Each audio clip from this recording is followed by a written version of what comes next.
Alrighty, guys, if you guys don't know who I am, sorry with that weird intro. I'm sorry. Hello, hello, hello. I should always greet you guys with the hello. The three hellos that I always do. But if you don't know who I am, my name is Shook. I make videos for NBA, I make videos for NFL. All the videos that I post will be going onto this subreddit called DF Sports with one S, so it's just DF Sports.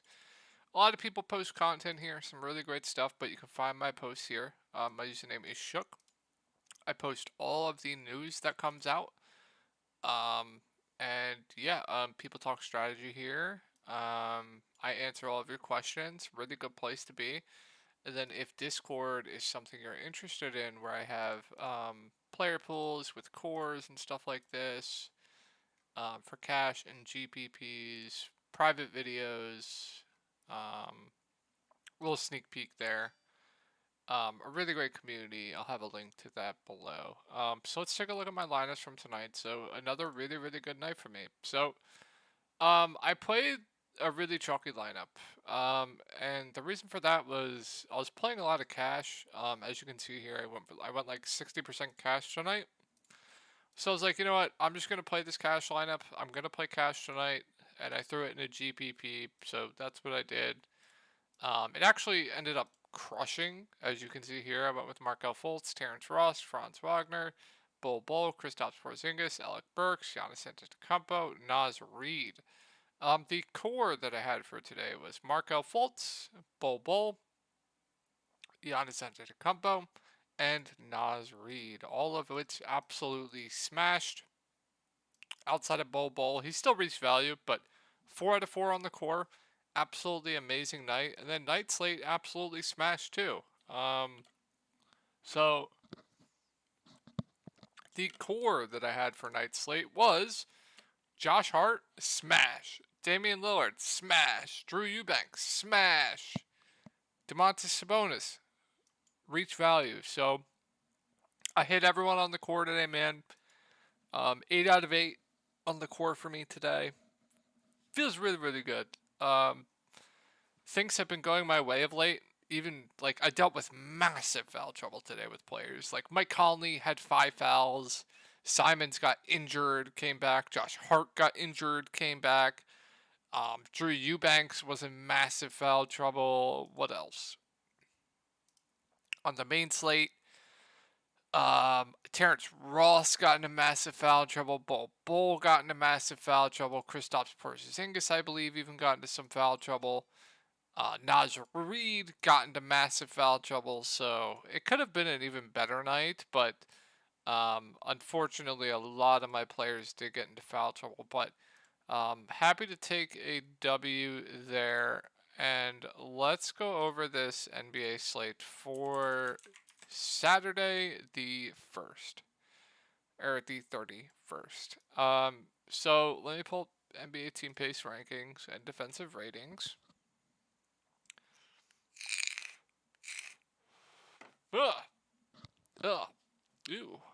Alright, so I have not looked at the slate. This will be my first reaction with you guys. So you can see how I do it in real time. You can see what my mind thinks when I don't know anything going into it. So I have no idea on the news. I have not looked at rotations or anything. We'll be doing that all together here, so you can get an idea of like how I go about looking at a slate for the first time. So I think that'll be a little bit interesting. So I'm not going to go over rotations for every team. Like some teams I'll do it, but this will just be like my first look at this slate. So we have Cleveland at Chicago here. It's a good matchup. The Bulls have been playing fast of late. They're 12th in pace. They have been okay defensively. They're not the best. They're 19th in defensive rating. So I would classify this as a pretty good matchup here. I did not know Darius Garland and Evan Mobley were questionable. I'm not sure if they got injured last game or not, but we'll have to wait and see. Assuming they are both in a good matchup, I do like the ceiling on Mitchell and I like the ceiling on Garland. I'm not sure why Garland's price went down. He should be above 8K. Now, his floor has been lower of late, but the ceiling is definitely there. We saw that 2 games ago where he went for 46, 8, and 3. I think this is a good pace up spot for both of them. So I do like both of the top guys here for the Cleveland Cavaliers. I think Jared Allen, I don't hate the matchup for him. He's going to play huge minutes. If you take a look at the Cavaliers rotation, they're running an 8-man rotation right now. They're playing literally 8 guys. So you're going to see absolutely massive minutes for the starting 5 and then massive minute, pretty much the starting 5. Like Kevin Love's not going to play a ton. LeVert will play a ton, but they're playing a Coro who's only not going to play a ton. So they're running their starters kind of into the ground here. So I have interest in all 5 of the starters outside of Lamar Stevens. So basically the 4 main guys I think are pretty solid plays going up against the Chicago team. Karis LeVert, I think is fine. You guys know the drill from him. He'll like if everyone's in, he'll probably play around 25 minutes, but has been extremely, extremely disappointing of late. But I'm okay with it as a value play. You couldn't pay me to play Lamar Stevens, but he'll get minutes. It's okay, I guess. And then let's go over if Garland and Mobley are out. So I don't know who they would start. They could start Kevin Love. They could start Karis LeVert and move Mitchell to the point. So my guess would be Donovan Mitchell at the point, Karis LeVert, um, Lamar Stevens, Kevin Love, and Jarrett Allen. Or they can start Okoro over Kevin Love. Because, I know in the past they've been very hesitant on starting Kevin Love. So that's, my only concern. But if those 2 are out, then I think Mitchell just looks really good at 8.7K. He's going to have to basically do everything for the team. He's probably going to be the main ball handler. His floor plus ceiling combo would just be insane. So I would really like Mitchell. I think Jarrett Allen would know Mobley. His ceiling and 4 gets a boost with no Mobley taking some of his rebounds away. And locked in for huge minutes. So I would like Jarrett Allen a lot. I think Karis LeVert, if he moves into the starting lineup, even if he comes off the bench, I like him. But if he moves into the starting lineup, he's gonna have to play huge, huge minutes. I think he would be a pretty good value play. Kevin Love, if he moves into the starting lineup, I would expect him to play at least 20 minutes. He would be a really good value play. So, potentially a lot to like there with Cleveland. We're going to have to keep an eye on that. So, tough matchup here for Chicago. Cleveland's 30th in pace, first in defensive rating. So, there's not much here. A slower paced team. I think normally if it was a different matchup, I would say DeMar, Levine, and Vooch all look good. But given the matchup, I think they are appropriately priced. Excuse me, if you want to take a dart on a DeMar, a Levine, or a Vooch for GPPs, be my guest. I think Levine would have the easiest individual matchup. I think. I'm not confident in that, so he'd probably be the guy. Probably be the guy that I would consider the most, but really no standouts here. We saw Alex Caruso back today, but he did not play a lot of minutes. So hard to go there. I think AO still played a little bit more than he did. I don't know if he was limited because of that, but really hard to go to any of the value guards here for Chicago. And then, yeah, I'll always mention Andre Drummond for GPPs. This guy just has such an insane ceiling, and if Vooch gets into foul trouble, he's going to play even more, and he's going to absolutely break the slate. So I'm always interested for Drummond for GPPs, and I think that's it for Chicago. Let's move on to Brooklyn. Really good matchup here for Brooklyn. Charlotte, 8th in pace and 27th in defensive rating. So I like KD. I like Kyrie. I think KD right now makes for a pretty good spend up on the slate when you look at all these matchups that the other spend ups are in. You have LaMelo in a good matchup. I like him. You have Randall in a really good matchup. I really like Randall. You have SJ in a tough matchup. No, thank you. I think Harden's priced appropriate in appropriately now.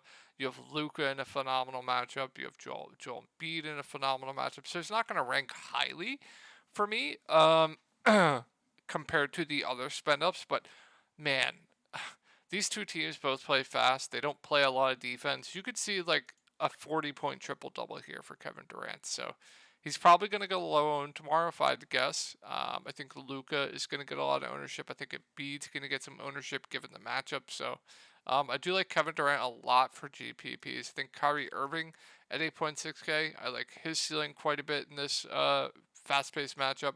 Kyrie and KD really strive in faster paced games. I don't know if you ever watched them play, but in the games that I've watched, like Kyrie absolutely thrives when teams play fast.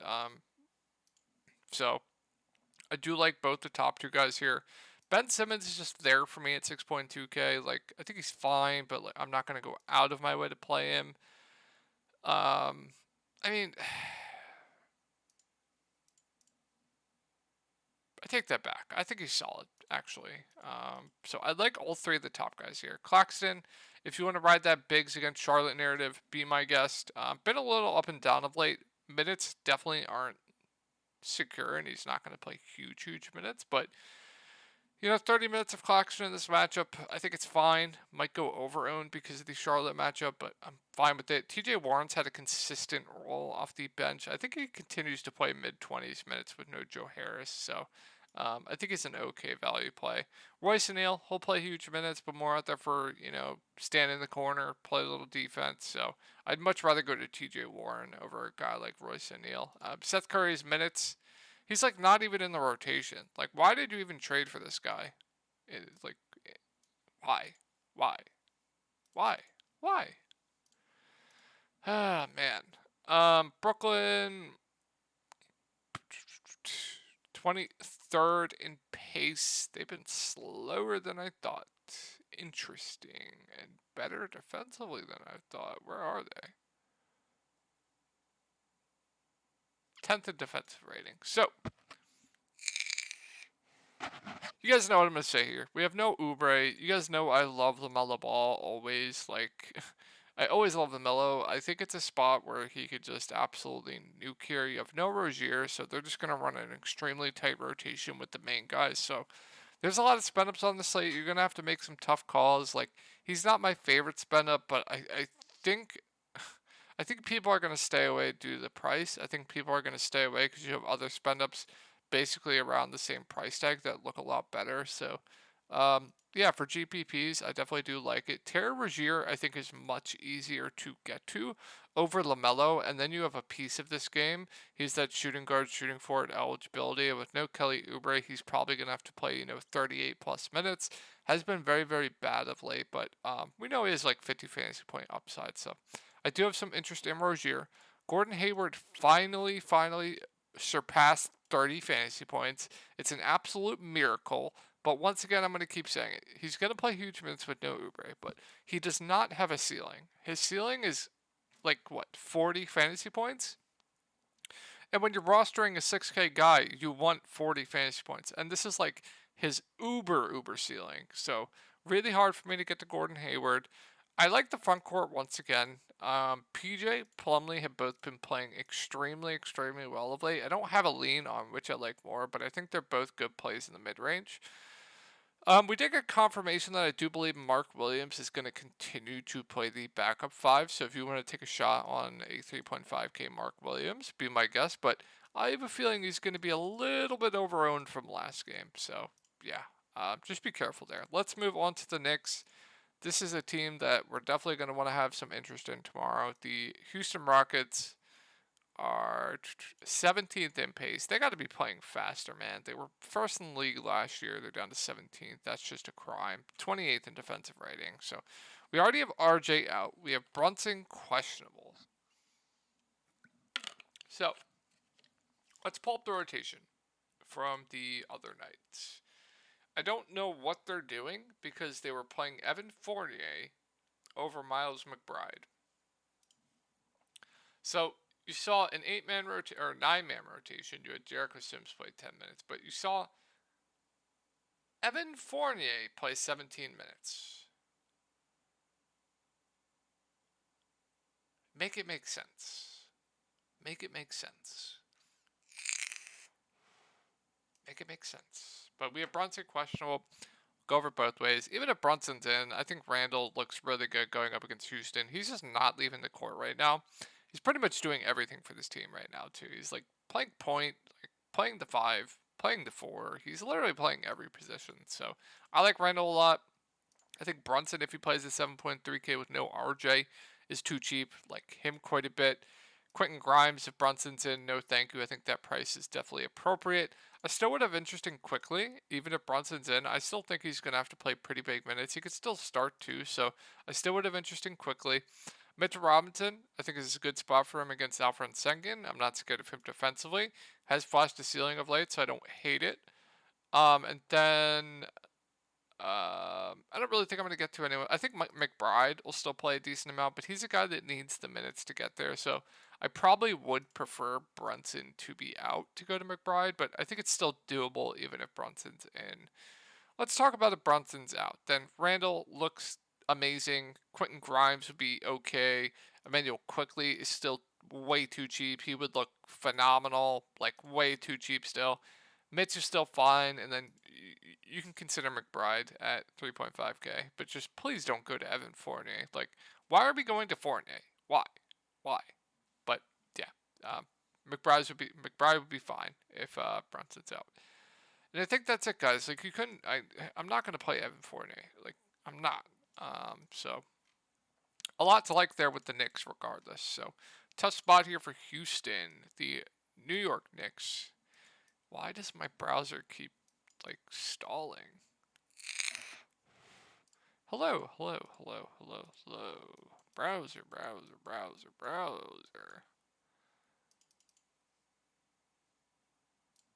All right.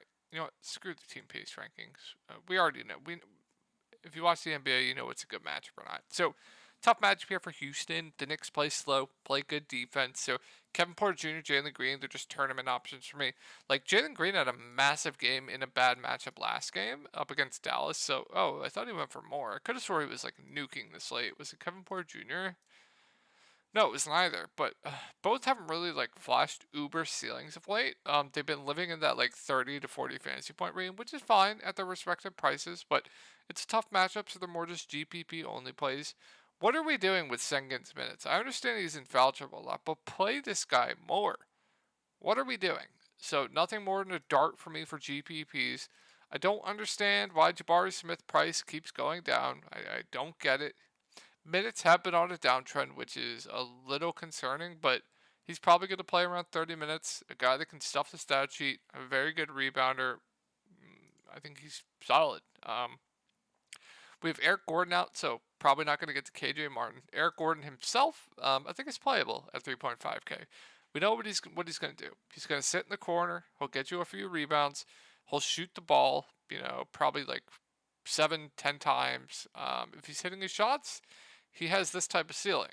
When he's not hitting his shots, he has this type of floor. So, kind of up to you what you want to do there, but he's now at a price point to where I think it's doable on this slate. So, I think that's it for Houston. Let's move on to Dallas. It's a phenomenal spot for Luka, and Luka's going to be giga chalk tomorrow. Guard's been just killing the Spurs, if I recall correctly.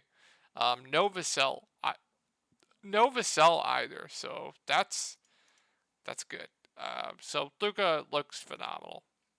If you feel comfortable with the salary, you should probably play Luka. So I don't have to go over why I like Luka. He looks great. Christian Wood in a really good matchup. I think it's fine. Wish it was a little cheaper, but fine. Dinwiddie, with everyone out, gonna play huge minutes, but at this price tag, more of just a tournament only play. Reggie Bullock will play a ton, but no thank you. Dwight Powell just randomly had a massive game last game. I mean, he'll play around 20 minutes at this price tag. It's playable, but it's just tough to get to, but playable. I think Antilikina started last game, but I think that was only due to the matchup. I think, nah.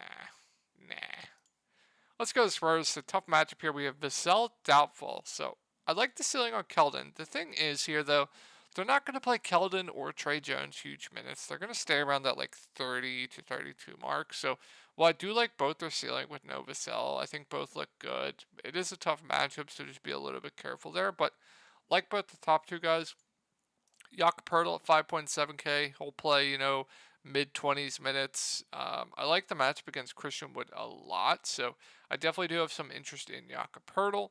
Sochan, with Vassell out, he'll probably play around, low 30s minutes, got into massive foul trouble last game. I don't hate it. I think he's more priced appropriately now, but I don't hate it. Josh Richardson, he'll play, around 20, 25 minutes off the bench. He'll probably be the most productive out of this grouping here, but I think it's fine.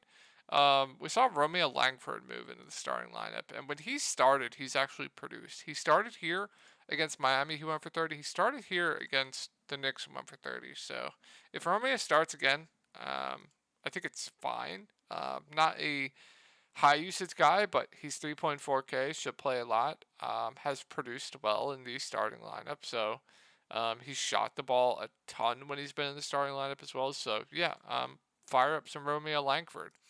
I don't know what they're doing with Keita Bates-Diop. Like, this is a crime. Why are we not playing Keita Bates-Diop? Branham, he'll play like 20 minutes, playable, but I prefer Romeo, assuming he starts. So yeah, for me on the Spurs, it's the top three guys, and Sochan's fine, and could fire up some Romeo Langford. Phenomenal spot here for the Sixers. I mean, Joel Embiid is just an absolute smash spot against Oklahoma City. So I love Embiid tomorrow. Oklahoma City has been absolutely dog shit against Big, so love, love, love Embiid. He's going to be going up against the likes of Mike Muscala and Jalen Williams from the G League. So love Embiid tomorrow. I think Harden, his ceiling's a little bit capped now with Tyrese Maxey back. Tyrese Maxey is going to be on a limit. Can't really go there. So for me, I think it's just Joel Embiid at the top for me. Tough match for OKC, so not a lot here. Like, SGA's fine. Matchup proof, fine. Giddey, fine. Don't like the matchup. Dort, no thank you. I play him here. Bust, fade, 30 bomb. You guys know the drill by now. Jalen's been very, very good of late. His role has been pretty secure. A guy that can do a little bit of everything. Good rebounder, can stuff the stat sheet. Fine as like a last piece in for me, but not going to go out of my way to play him. Kendrick, losing minutes. Jalen Williams, here's the thing. He was on pace to play like 30 plus minutes. And he got into massive foul trouble. If he starts again, you guys are going to hate me for this. And I know it's a bad matchup against Embiid. I do like him. The only concern is foul trouble. I know he didn't produce well last game, but he shot 0 of 5. Like, if he makes a couple of those shots with those 10 rebounds, plus while being in foul trouble, like on pace for 30 plus minutes, he would have absolutely smashed. So I do have interest in Jalen Williams. Just be careful with the foul trouble. And Embiid's going to absolutely smash tomorrow, so just be careful there. Muscala played the backup 5. I'd much rather go to Jalen, assuming Jalen starts. Baisley was a DMP. Like, what are we doing? Why?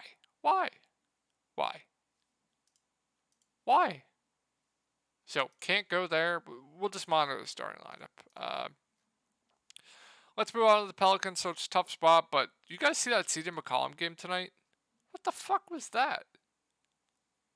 Zion smashed too, I believe. Like, what is going on here? Like, I like the ceiling on both. CJ is definitely overpriced at this price tag. Like, Zion seems a little bit pricey as well, but they both have shown a ceiling. I don't hate it. Jonas Valanciunas, no thank you. I'm not going to go to anyone else, though. I don't really think anything else stands out to me. Memphis, so we have Bane back. His minutes have been going up of late. Got into massive foul trouble. He was on the pace to actually play a ton, so I like Bane for GPPs. I don't think the field's going to recognize that he's been on pace to play like, mid 30s minutes, and at 6.7K, that does seem a little bit too cheap. So I do have some interest in Bane. John Morant at sub 10K now. I think it's a good tournament play. Jaren, 6.4K. You guys know I always like his upside, but has been in foul trouble a lot of late. Steven Adams, always a super, super safe play. A guy that, has double upside, but probably not going to win you a tournament. Like, once every 20 games, he'll do something like this. More often than not, he lives in that 20 to 30 fantasy point range, which is fine at that price tag. And then I don't think I'm going to go to anyone else. So it's really just Ja, Bane, Adams for me on Memphis. Last two set of games here, so I want to look at the Pistons rotation tonight. I have not taken a look at that.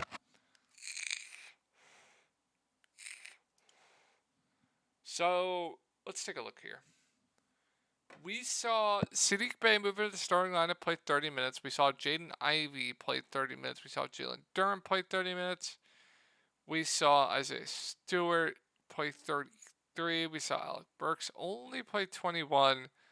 And then Corey Joseph played 18. Okay, so Bojan is fine for GPPs. Has a ceiling if he's hitting his shots.